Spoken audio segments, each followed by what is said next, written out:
No niin, Terolla on täällä uusi laatikko tullut ja nyt ruvetaan filmailemaan. Olkaa hyvä. On tullut uusi upea Russitsen pyörä ja lähdetään katsoa porukalla, että miten tämä pyörä laitetaan kasaan sitten sen jälkeen, kun tämä on kotiin tullut tupsattanut ja mitä laatikosta löytyy. Voitko kertoa aluksi tässä ennen kuin lähdetään niin katsojille, että tarviiko olla omat työkalut ja minkälainen osaaminen tarvii olla mukana, että niin pärjää?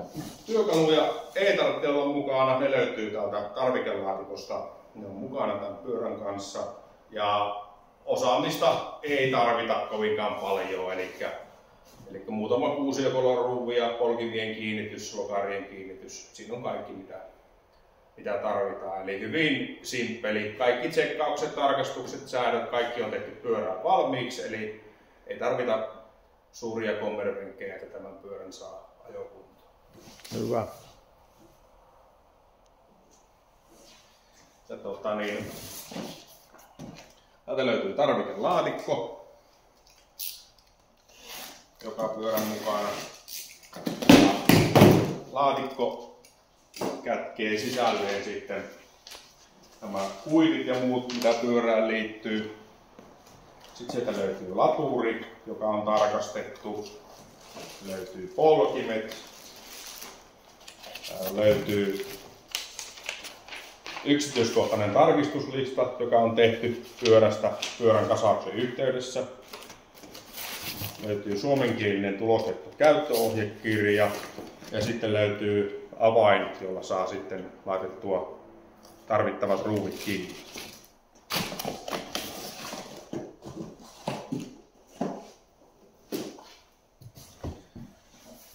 Ja pyörässä on irtonaisena rengas. Ja renkaassa on suojat molemmin puolin tuolla laatikossa ollessa ja renkaan akseli on nippusiteellä kiinni tuossa renkaan ympärillä.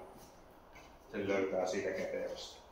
Ja jos se ei ole renkaassa, niin sitten se on yleensä tuolla tarvikelaatikossa.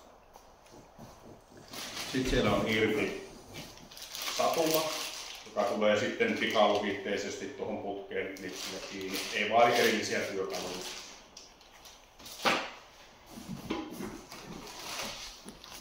Sitten sieltä löytyy etulokari. Ja sitten tietysti itse pyörä. Pyörät napataan laatikosta pois.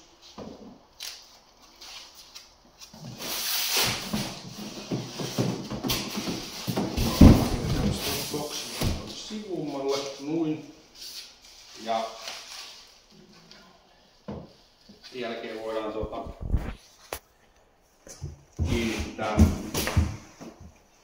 kiinnittää eturengas pyörään kiinni.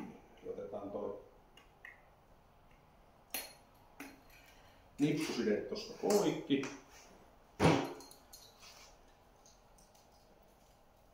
Ja avataan tuo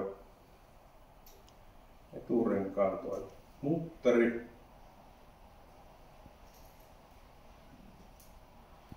Ja sitten siellä on 2 jousta molemmin puolin, niin ne tulee tuon haarukan molemmille puolille.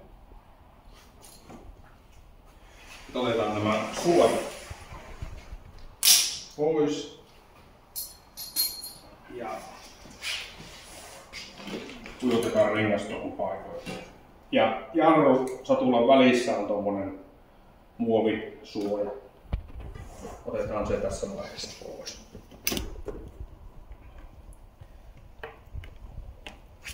Laitetaan rengas tuohon paikoilleen. Ja tässä vaiheessa voi vaikka halutessaan laittaa jo vaikka jalan alas, niin se pyörä kestää tässä paikallaan. Vaikkei sulla olisi tämä etuakseli vielä kiinni, niin sitten on helppo laittaa tuo akseli siihen paikoille.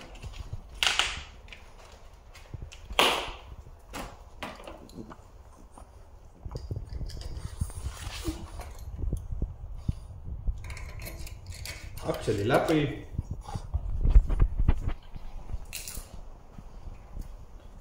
mutteri toiselle puolelle, kiristys ja kun on kiristellyt tuohon noin, niin nostetaan tämä klipsi tämän etuhaarukan suuntaisesti, näin, joustoputken suuntaisesti. Ja tuolta kannattaa katsoa, että jarrulevy, tästä kun rengas on mahdollisimman keskellä, niin sitten tuo jarrulevy ei hankaa noihin jarrupaloihin.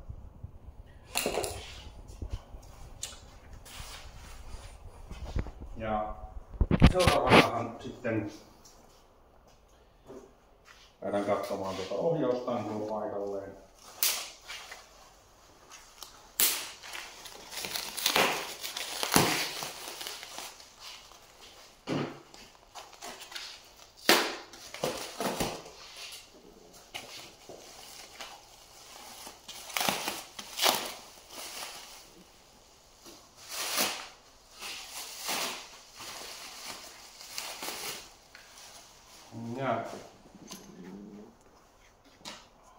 Ja ohjaustankoa vartenhan meillä oli täällä nyt tämä oma työkalu, josta löytyy sitten sopiva avain.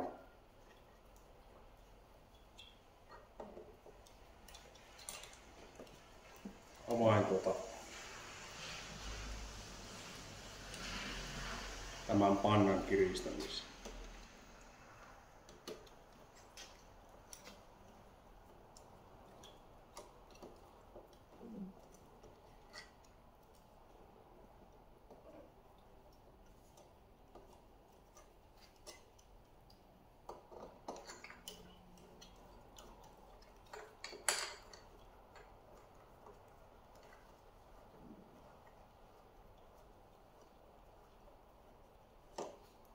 No, tämä on panta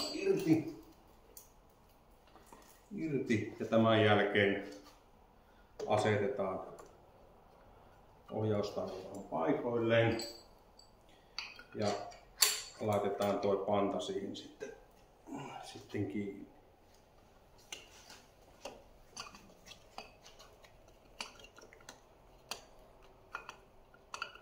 Onko tämä se hetki, kun katsotaan sitten myös sopiva asento sille? Kyllä.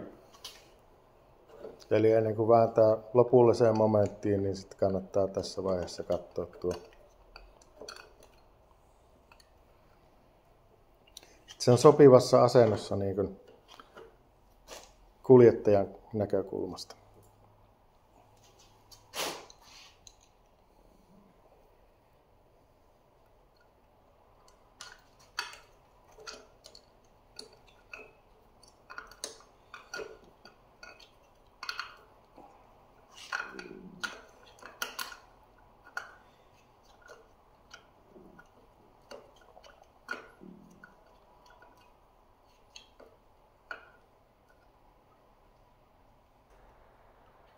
No niin, sitten kiristellään nämä pannanruuvit, nämä 4 kappaletta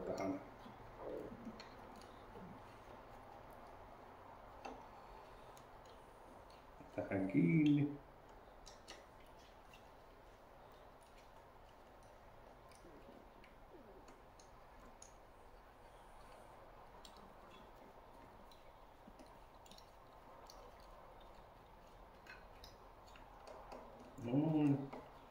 Ja laittaa tuolla tavalla ristiin, ei mitenkään hampaat irvessä tarvitse niitä, eikä saakaan kiristää, mutta no. Ja sitten että löytyy sarjasta myös ristipääavain, niin sillä voi kiristää tuon heijastimen sitten tuohon viereen takaisin kiinni.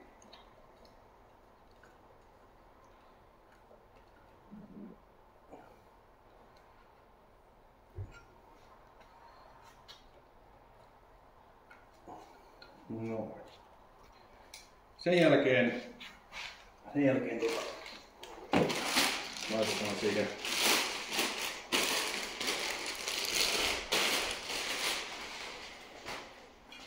satulaputki. Lokari on valmiina tuossa kiinni. Tällaisella pikaluruuvilla ei tarvitse muuta kuin pyöräyttää auki ja voisi sitten hakea sen oikeallaan siihen paikalleen.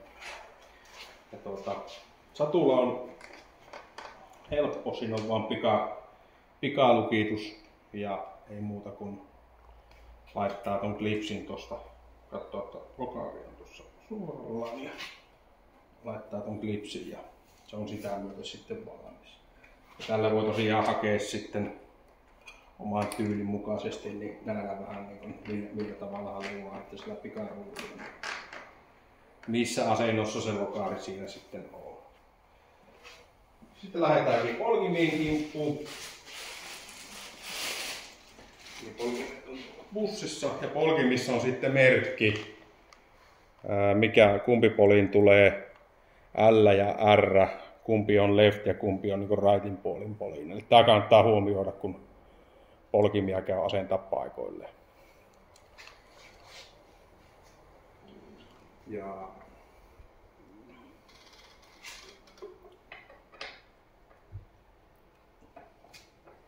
polin kiinni. Noin. Ja kumpikin polin tosiaan kierritetään niin eteenpäin, eli tuossa toisessa polkimessa, vasemman puolen polkimessa on käytännössä niin kuin vääränkätinen kierre. Polkimet on hyvä kiristää sitten ihan silleen jämäkästi tiukkaan, koska ne, muuten ne saattaa lähteä irti. Ja sitten jos ne löysänä polkee niillä, niin menee tuo kierteet helposti sitten tuosta.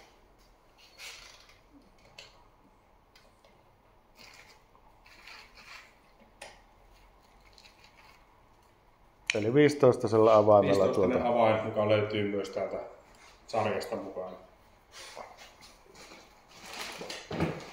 Sitten etulokaarit. Kerrotko vähän, mikä on etulokaarin logiikka? Etulokaarin logiikka on niin kuin lyhykäisyydessään hyvin helppo. Täältä löytyy reikä, mihin tulee tämä holkki kiinni.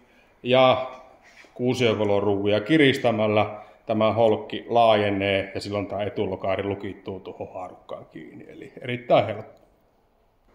No niin, sitten ruvetaan laittamaan tätä etulokaaria paikoilleen. Työnnetään tosissaan tuo holkki tuonne lokaarin sisään ja tuon vaijerin jättää niin kuin tuolle puolelle. Noin.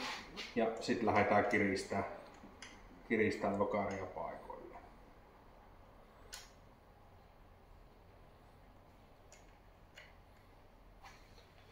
Paikoilleen siihen ja se tuo lokaarin etäisyyttä rungosta voi tässä vaiheessa säätää vielä sitten, että miten haluaa nuo vetää irti toisistaan nuo.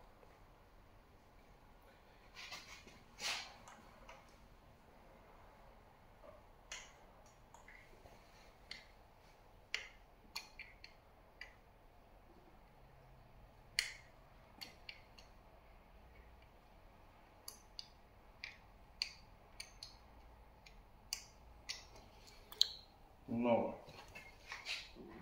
Se on siinä. Se on siinä. Sitten napataan lopun suojat pois. Ja kun suojaa ottaa pois, niin on hyvä tarkastaa vielä maalipinta, että ei ole kuljetuksen aikana tullut vaurioita. Lähetys- ja pakkausvaiheessa kaikki on tarkastettu ja kuvattu, mutta tämä on sitten se toinen paikka tehdä vielä se tarkastus.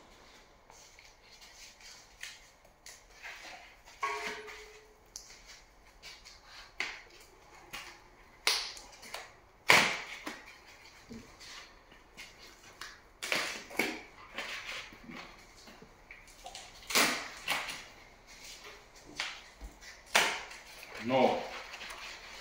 Ja nyt sitten pyörä on valmis matkaa ja kun eka kertaa lähdet laittamaan pyörää käyntiin, niin aina lyhyt painallus tuolta akun indikaattorinapista ja sen jälkeen virtanäppäimestä järjestelmä käynnistyy. Ja tämän jälkeen pyörä on valmis käyttöön ja valmis ajoon. Ja täsmällisiä ohjeita meillä löytyy sitten käyttöön ja huoltoon ja muuhun niin tuosta suomenkielisestä käyttöohjeesta. Mitäs tässä toimii nuo vaihteet? Vaihteet toimii niin, että peukalalla pienempää ja takaa menee peukalalla suurempi vaihe päällä. Ja liikkeelle kannattaa ilmeisesti aina lähteä kuitenkin pienellä vaihteella. Pienellä vaihteella ja pienellä avustuksella kannattaa lähteä liikkeelle. Säilyy ketjut paremmin. Kyllä. Hyvä, kiitoksia ja hyvää matkaa.